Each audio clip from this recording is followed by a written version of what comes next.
Let's see how the music generation tool handles creating music based on a simple prompt. It's kind of wild. Computers generating music with just a few clicks, and of course, a few dozen gigabytes of model files. For content creators, this could mean background tracks without the hassle of copyright. So let me preface this all to say, I don't know if this will make music that won't drive you all crazy, but let's find out. Alright, so I'm in a new Audacity window and I want to generate some music. I go to the Generate tab, OpenVino Music Generation, and I get this window. There's a default prompt in the prompt text field, 80s pop track with bassy drums and synth. I'll use the MusicGen-Small-FP16-Mono model. I'll use CPU for all of these. I'll get back to this in a second, and I'll leave these boxes at the bottom alone. But it's unclear how they'd affect music generation specifically. Maybe that's an experiment for a future video. I'll click Generate, and this will take about 90 seconds to generate a 30-second sample on my 13500. Let's speed this up.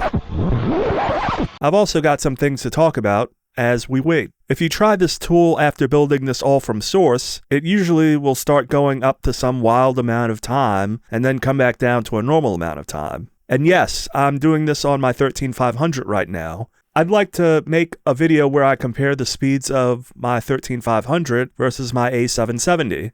And again, if you want to use your GPU for this, you'll have to install those Intel Compute packages that I made a video about a couple of months ago. Okay, it's done. Let's give this a listen.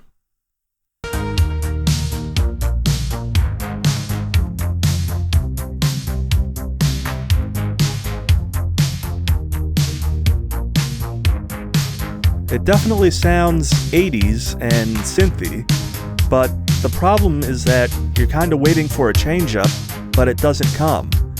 This could be good as a brief transition somewhere, but it would drive any sane person nuts if they had to listen to it without being warned.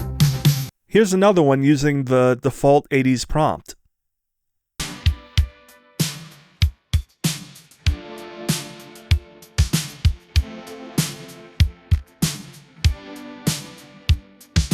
There's a lot more going on, and that's using the same prompt.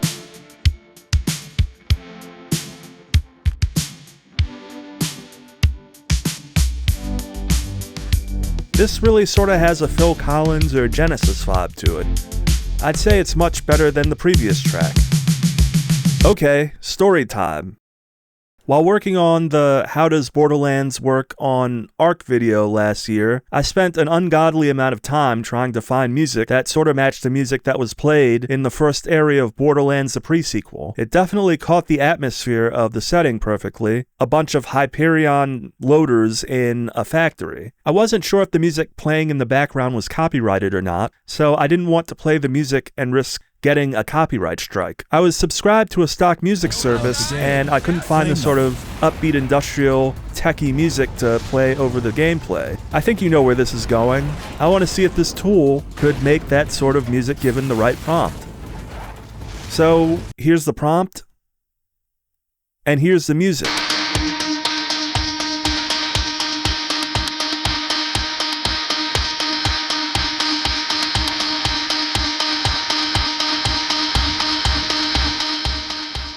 So we got some music, but it's not great. No matter how much I tried with the same prompt, I couldn't get the sort of music I thought would be an adequate stand-in for Borderlands the pre-sequel. So as excited as I was to work with this tool, it's pretty disappointing to me after really trying it out.